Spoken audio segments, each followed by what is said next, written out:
тақырыбымыз, бүгінгі сабақтың тақырыбы жұмыс және энергия. Енді бұл теориялық материалдар дәрістен айтылып өтті. Енді осы тақырыпқа есеп шығарамыз. Яғни есептің берілгені: дене алдымен көкжиекпен альфа тең 8 градус бұрыш құрайтын көлбеу бетпен, одан соң горизонталь бетпен сырғанайды. Егер дене горизонталь бетте көлбеу жазықтықта жүріп өткен қашықтыққа сырғанаса, барлық жолдағы үйкеліс коэффициентін анықтаңыз. Яғни студенттер, мысалы, ол дене қандай да бір көлбеу беттің бетімен сырғанайды, сол көлбеу бетте қандай қашықтық жүріп өтсе, тура сондай қашықтықты ол горизонталь бетте жүріп өтеді. Сол жердегі барлық жолда үйкеліс күші әсер етеді, сол үйкеліс коэффициентін анықтауымыз керек.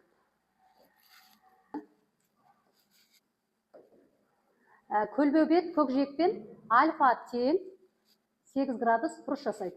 Енді бізде есептің шартында айтылды ғой, көлбеу беттің ұзындығы L, оның сол дененің горизонталь бетте жүріп өткен қашықтығына тең. Енді біз бүкіл жолдағы кедергі коэффициентін анықтауымыз керек. Есептің сызбасын сызамыз. Көлбеу бет ол көкжиекпен альфа бұрыш жасайды. Және бізде мына жеріміз көлбеу беттің мына қабырғасы H биіктігі. Енді мына көлбеу беттің ұзындығын көрсетеміз, L. Енді бізде мына дене, қозғалатын денеміз, мына жерде орналасқан әсер ететін күштерді: ауырлық күші төмен қарай бағытталған, және тірек күші. Тірек күші былай бетке перпендикуляр бағытталған. Есептің шартына сәйкес, дене көкжиектің бетімен қанша қашықтыққа қозғалса, мына горизонталь бөлігінде де қозғалыстың сонша қашықтыққа қозғалады. Біз оны естіп белгілегенбіз. Енді жаңа қозғалыс теңдеуін жазайық. Яғни бізде, енді қараңыздар, мына нүктеде дененің потенциалдық энергиясы, дене мына нүктеге келген кезде, ең төменгі жердің бетіне келген кезде, мына жердегі потенциалдық энергиямыз кинетикалық энергияға, осы нүктедегі, және мына бетте үйкеліс күшіне қарсы жасалған жұмысқа түрленеді. Яғни mgh тең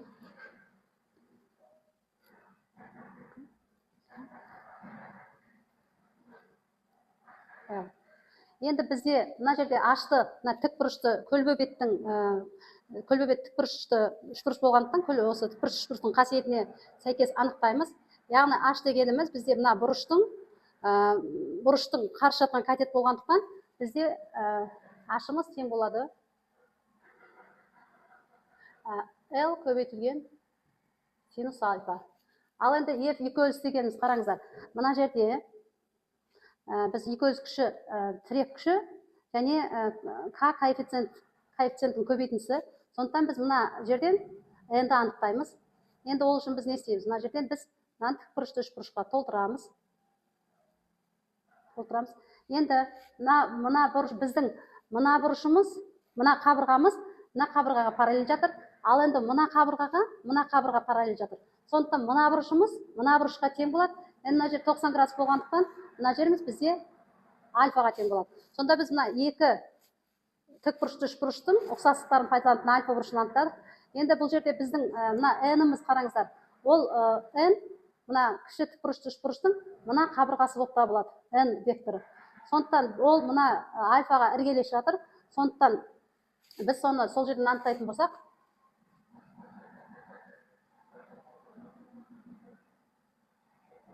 косинус альфа. Енді осының бәрін бірінші деңгейге қояйық.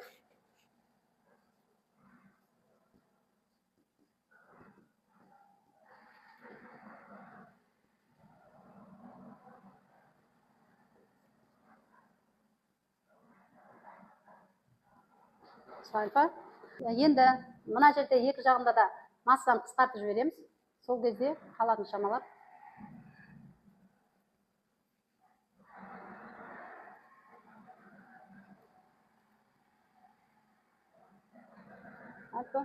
L-ді мына жерге жазайық. Енді мына жерде біз неліктен мына жерде S-ті L-ға тең болғандықтан, S-тің орнына L деп жаздық мына жерде. Енді мына жерде теңдіктің мына жағына жинақтасақ, жақ жағын сыртына жиып шығарып жібереміз. Және L-ді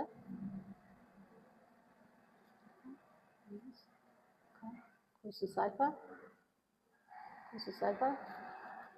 тең болады. Енді мына теңдіктің бөліміндегі екіні мына жерге иррационалды құламыз. енді мына жерде не қалады бізде? К косинус альфа в квадрат, иә. Енді мынанікке келгенде оның кинетикалық энергиясы, мынанікке келгенде тоқтайды ғой енді. Екі күші болғандықтан, осы жерде кинетикалық энергиямыз толығымен екі күшіне қарсы жасалған жұмысқа тең болады. Енді мына жаққа жазайық. Ол жерде mb квадрат бөлінген 2 k көбейтілген mж бізде l мен беріледі, mж көбейтілген l. mж көбейтілген l. Енді осы жерден v квадрат табайық. Бұл жерде де массаларды қысқартып жібереміз. Енді мына жерден v квадрат анықтап алайық.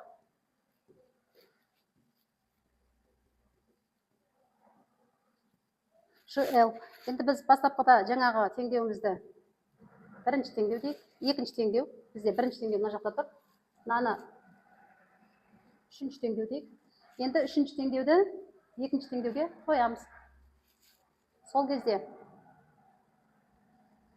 теңдеудің екі жағында да екі болғандықтан біз екіні қысқартып жіберейік.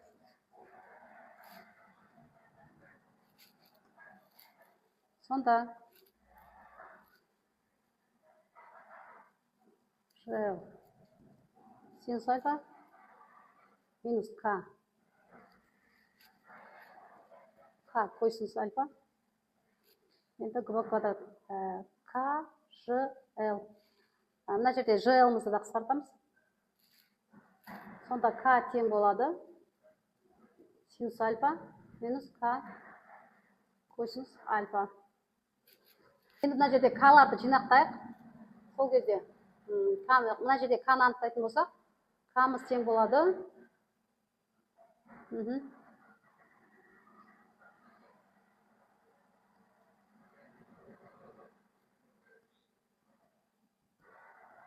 Альфа, енді бәрінде минус болғандықтан нетсек болады. Сонда К тең болады синус альфа бөлінген косинус альфа плюс 1. Енді сонымен К-ның мәнін былай анықтайық келсе, тек тригонометриялық функциялардың мәнімен. Енді бізде бұрышымыз 8 градус. 8 градустың синусы мен косинусы керек бізге. Яғни мына жерге синус 8 градуста.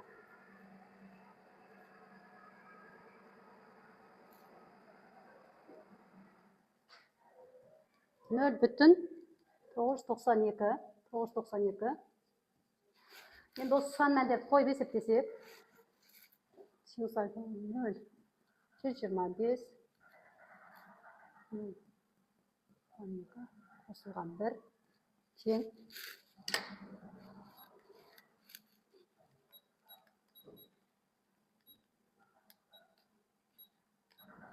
Нөл бүтін 106. Яғни бүкіл жол бойындағы екеуіліс коэффициенті 0,106-ға тең екен. Енді мына жерде студенттер түсінікті ғой, біз ашты анықтау үшін тригонометриялық қасиетін қолдандық, бұрыштың қасиеттерін қолдандық. Яғни біздің аш бұрышқа қарсы жатқан катет, аштың мына көлбеу беттің ұзындығына қатынасы нені береді бізде? Мына бұрыштың синусын береді. Сол жерден біз нені таптық? Ашты тапқан кезде аш L көбейтілген синус болады. Ашымыз L көбейтілген синус. Енді мына жерде көрініп тұр ғой. Ал енді мына жерде біз екеуіліс күшін тапқан кезде n-ді анықтаймыз, тірек күшін. Тірек күші мына бізде ауырлық күшін біз тікбұрышты үшбұрышқа толтырамыз. Ол үшін мына ауырлық күшінің басынан, ауырлық күші векторының басынан мына неге түзуге, яғни ол біздің мына көлбеу беттің бетіне параллель жатыр, проекция түсіреміз. Сол кезде бізде мына осы тікбұрышты үшбұрыш пайда болады. Енді ол жерде бұрыштар қалай анықтайды? Бұрыштарды анықтаған кезде мына жерде көлбеу бетімізден мына аштың жасайтын несі бұрышы, қандай да бір бетта бұрышы десек, тура осы екі неге мына қабырғамызбен, мына тікбұрышты үшбұрыштың мына қабырғасымен мына мж векторы екеуі не істеп тұр? Мынаған бірдей болатындықтан мына жерде бетта бұрыш десек, мынауымыз 90 градус проекциялағандықтан мына жеріміз альфа болады. Екі тікбұрышты үшбұрыштың үлкен тікбұрышты көлбеу бетпен мына тікбұрышты үшбұрыштың ұқсастығынан анықтадық. Енді осы жерде осы альфа бұрышына іргелес шыққан мынау катетіміз, ол жаңағы n болып тұр, себебі мынау параллель болғандықтан. N-ді біз n-нің мына mж-ға қатынасы бұрыштың альфа бұрышының косинусын береді. Сол жерден mж-ның койсыз жаңағы мжның койсыз альфаға көбейтіндісі бізде нені береді, осы жерде n-ді береді. Сондықтан бірден мына жерде біз жаздық, икөліс күшіне mж койсыз альфа. Түсінікті, иә? Ал енді студенттер мына есепті шығарамыз. Яғни есептің берілгені осы тақырып бойынша берілгені массасы 1 килограмм дене, алдымен биіктігі 1 метр және көлбеу бетінің ұзындығы 10 метр көлбеу бетпен сырғанайды. Одан соң горизонталь бетпен сырғанайды. Жолдың барлық бөлігіндегі икөліс коэффициенті 0,105-ке тең. Енді табу керек. Мұнда нені анықтаймыз? Жазықтық табандағы дененің кинетикалық энергиясын және жазықтық табандағы дененің жылдамдығын, иә, жазықтық табанда тоқтағандағы. Және дененің горизонталь бетте жүріп өткен s қашықтықты анықтаймыз. Енді сандуғаш келіңіз, есеп шығаруға.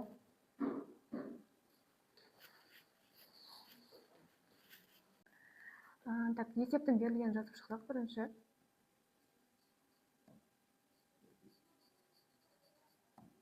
Бізде массамыз 1 килоға тең. Биіктігіміз 1 метр. Және де ұзындығымыз бізде 10 метрге тең.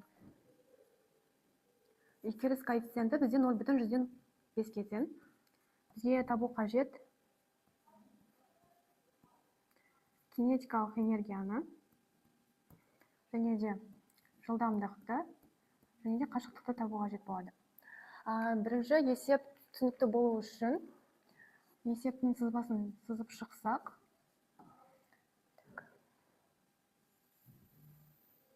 массасы 1 кило дене бізде көлбеу жазықтықтың бойымен бірінші сырғанайды. Және де бізде биіктігіміз 1 метрге тең. Көлбеу жазықтықтың табанына бізде ауырлық күші әсер етеді. Және де массалар центрден тұрақталған көлбеу беттің табанына перпендикуляр. Я бетке перпендикуляр бізде тірек күші әсер етеді. Ал жоғарғы бағытта бізде икеліс күші әсер ететін болады. Көлбеу бұрыштың, енді қараңыз, мына жерде былай ойлап қалдым, мына жермен бітпейді ғой, биіктік былай деп демейсіз. Бізде көлбеу бұрышымыз дәл осы жерде болады. Енді бізде дәл осы аймақта бізде бірінші қашықтық, ал екінші қашықтығымыз бізде дәл осы жерде орналасқан. Бізде жоғарғы нүктеде кинетикалық энергиямыз 0-ге тең, ал потенциалдық энергиямыз максимал мәнге тең болады. Көлбеу жазықтықтың табанында бізде кинетикалық энергиямыз максимал мәнге тең, ал бізде потенциалдық энергиямыз 0-ге тең болады. Енді бізде кинетикалық энергияның формуласы бізде mv квадрат бөлінген 2-ге тең. Және де кинетикалық энергия мен потенциалдық энергияның айырымы бізде икеліс күшінің жұмысына тең. Дәл осы формуланы әрі қарай түрлендірген кезде бізде кинетикалық энергияның, яғни икеліс күшінің икеліс күшіне қарсы жасалған жұмысқа тең. Сондықтан бізде аның алдында не болады? Минус таңбасы болады. Және де кинетикалық энергия мен потенциалдық энергияның айырымы бізде минус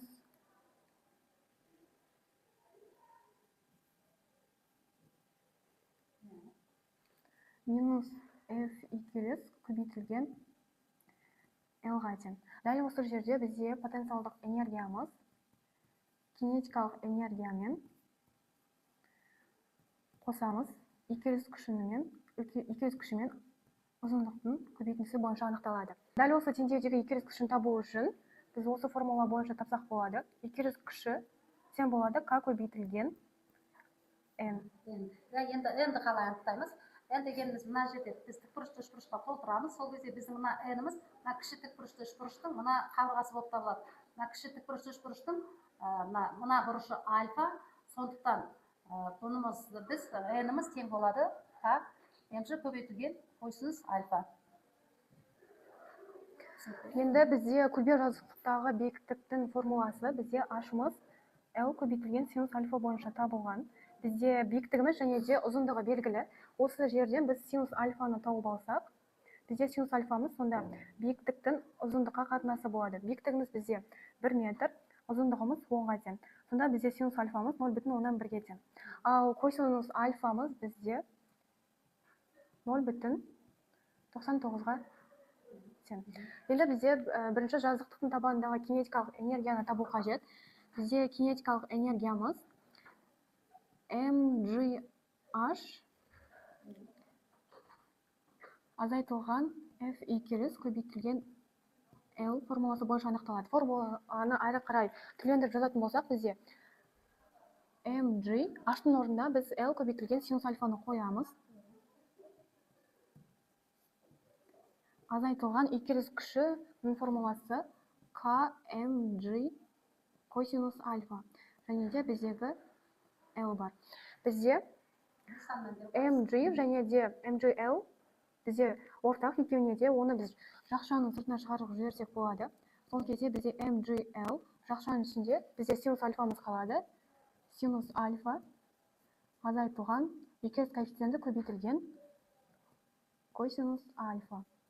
Енді дәл осы теңдеу шықты. Бізде енді сан мәндерін орындарына қоятын болсақ,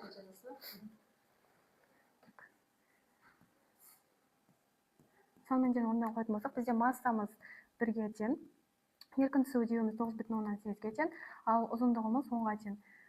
Енді синус альфамыз бізде 0,1, азайтылған екілік коэффициентіміз бізде 0,125-ге тең, және де косинус альфамыз бізде 0,99-ға тең болады.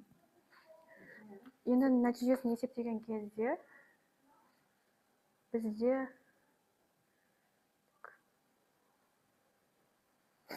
4,9 жол шығады. Енді бізде кубер жазықтықтың бетіндегі жылдамдықты тапқан кезде біз жылдамдық тең болады. Екі еселенген кинетикалық энергияның массаға қатынасын біз түбірге алып есептейтін боламыз. Сол кезде сан мәндерін орындарына қойған кезде екі еселенген кинетикалық энергиямыз бізде 4,9-ға тең, массамыз бізде 1 килоға тең.